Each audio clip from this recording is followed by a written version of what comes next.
इस्लाम धर्म में बहन के साथ निकाह क्यों करते हैं? दोस्तों, आप सभी ये बात जानते होंगे कि इस्लाम धर्म में अपनी चचेरी और ममेरी बहन से शादी करने का रिवाज है। इस्लाम धर्म में सिर्फ अपनी सगी बहन को छोड़कर बाकी परिवार के किसी भी दूसरे कजिन से शादी की जा सकती है। इस्लाम दुनिया का दूसरा सबसे बड़ा धर्म है जो काफी तेजी से फैल रहा है। पहले नंबर पर ईसाई धर्म आता है जिसके दुनिया भर में सबसे ज्यादा लोग अपनाते हैं। दूसरे नंबर पर इस्लाम आता है। दोस्तों, दुनिया में अलग अलग बहुत सारे धर्म हैं और उनके बारे में जो सारी भी बातें हमारे सामने आती है असल में सारी सच नहीं होती है।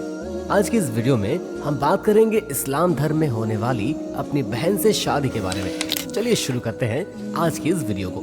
दोस्तों, अक्सर देखा जाता है कि एक धर्म के मानने वाले लोग दूसरे के धर्म को कीचड़ उछालते हुए नजर आते हैं। बहुत सी ऐसी बातें हैं जो अलग धर्मों के बारे में फैलाई गई है। कुछ में तो सच्चाई होती है तो कुछ में बिल्कुल भी सच्चाई नहीं होती। इसीलिए बिना तर्क के किसी भी धर्म पर उंगली उठाना सही नहीं है। और वैसे किसी धर्म में किसी दूसरे धर्म को नीचा दिखाना नहीं सिखाया जाता। ये तो हम इंसानों की सोच है जो एक दूसरे पर इल्जाम लगाते नजर आते हैं। आप भी जानते होंगे कि इस्लाम धर्म को मानने वाले लोग सिर्फ अपनी सगी बहन को छोड़कर परिवार के किसी भी दूसरी कजिन बहन से शादी कर सकते हैं। फिर चाहे वो चाचा की लड़की हो, मामा की लड़की हो या फिर बुआ की लड़की, किसी से भी शादी का रिश्ता बनाया जा सकता है।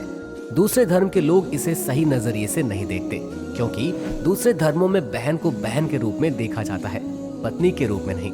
लेकिन इस्लाम धर्म में ऐसी प्रथा क्यों शुरू की गई? क्या कारण था कि इस्लाम धर्म के लोग अपने ही बहनों से शादी रचाने लगे? इस्लाम धर्म के शुरुआत की बात करें तो ये धर्म 1400 साल पहले सऊदी अरेबिया के मक्का शहर में शुरू की गई थी। कहा जाता है कि मदीना के पहले पैगंबर माने जाने वाले मोहम्मद साहब ने इस्लाम धर्म की नींव रखी थी। इसके बाद उन्होंने पूरी दुनिया में इस्लाम धर्म का प्रचार किया था और उन्होंने लोगों को इस धर्म में शामिल किया था। मदीना के बाद मक्का में इस धर्म का बढ़ता चलन देखा गया, जिसके बाद ये धीरे धीरे पूरी दुनिया में फैल गया। पैगंबर मोहम्मद साहब ने ही अल्लाह के उपदेशों को दुनिया के लोगों तक पहुंचाया था और इस्लाम धर्म के मानने वाले पवित्र किताब कुरान पाक को भी उन्होंने ही रमजान के महीने में लिखा था। इस्लाम धर्म पूरी दुनिया में काफी तेजी से फैल रहा है और हर साल इस धर्म को मानने वालों की बढ़ोतरी हो रही है। इस्लाम धर्म का जो रूप हमें दिखाया जाता है असल में इस धर्म की सच्चाई कुछ और ही है। इस्लाम धर्म के अंदर ऐसी मान्यताएं हैं जो एक इंसान को बेहतर इंसान बनाती है और इस धर्म में ऐसा कहा जाता है कि अगर कोई इंसान दिल से अच्छा नहीं हो सकता तो सच्चा मुसलमान नहीं हो सकता। एक सच्चा मुसलमान होने के लिए एक इंसान को सच्चा इंसान बनना जरूरी है। और आपको जानकर हैरानी होगी कि इस्लाम धर्म में इंसानियत को सबसे ऊपर रखा गया है। साथ ही इस्लाम धर्म में दूसरे धर्म की इज्जत करने और बिना किसी जोर जबरदस्ती के इस्लाम का प्रचार करने का हुक्म है। ये बात अलग है कि हम इंसान धर्म गलत तरह से प्रचार करते हैं और कुछ ऐसी हरकतें करते हैं जिन्हें किसी और लोगों की नजर में धर्म की परिभाषा ही बदल जाती है। ये बात तो आप सभी जानते होंगे कि इस्लाम धर्म अपनाने वाली महिलाएं हमेशा काले रंग के बुर्के में होती है।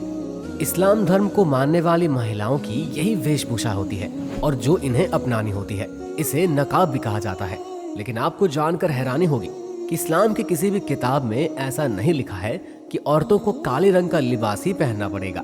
इस्लाम से जुड़ी किताब में या फिर कुरान शरीफ में भी ऐसा नहीं लिखा है कि औरतों को अपने पूरे शरीर को ढकना होगा, बल्कि उसमें ये जरूर बताया गया है कि पुरुष हो या महिला उन्हें ढंग के कपड़े पहनने चाहिए। इस्लाम धर्म को लेकर दूसरी ये अफवाह है कि इस्लाम धर्म में औरतों को दबाया जाता है, लेकिन ऐसा बिल्कुल भी नहीं है। इस धर्म में औरतों को पूरी इज्जत दी जाती है और उनका दर्जा उतना ही ऊंचा होता है जितना बाकी धर्मों में होता है। इस्लाम में बेगम आयशा इस्लाम धर्म की सबसे शक्तिशाली औरत थी जिनका मिजाज अलग ही था। उन्हें ताकतवर महिला के रूप में हमेशा याद किया जाता है। पैगंबर मोहम्मद बैग साल 1613 में मक्का के लोगों में इस्लाम धर्म का प्रचार कर रहे थे। तभी से उनके दिए गए उपदेश लोग मानते आ रहे हैं। आपको बता दें कि इस्लाम धर्म में किसी भी बेगुनाह का कत्ल करना सख्त मना है और इसकी कोई भी माफी अल्लाह के घर में नहीं है।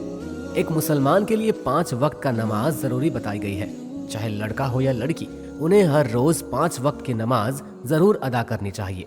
इसके अलावा खैरात, ज़कात, रोजे रखना और बकरीद पर कुर्बानी देना भी इस्लाम धर्म में जरूरी समझा गया है। बात करते हैं इस्लाम धर्म में अपनी बहन से शादी करने के रिवाज के बारे में। दरअसल हिंदू धर्म में परिवार के किसी भी बहन के साथ शादी नहीं की जा सकती। क्योंकि परिवार की हर बेटी को वो बहन मानते हैं। इस्लाम धर्म में ऐसा नहीं होता। इसमें अपनी सगी बहन को छोड़कर दूसरी किसी भी बहन से शादी कर सकते हैं, क्योंकि इस्लाम धर्म में सिर्फ अपनी सगी बहन को ही बहन माना जाता है और बाकी किसी को भी बहन का दर्जा नहीं दिया जाता। दोस्तों, आज के इस वीडियो में इतना ही। आपको हमारी वीडियो कैसी लगी हमें कमेंट सेक्शन में जरूर बताएं और हमारे चैनल मुफ्ती मीडिया को सब्सक्राइब करना बिल्कुल न भूलें। धन्यवाद।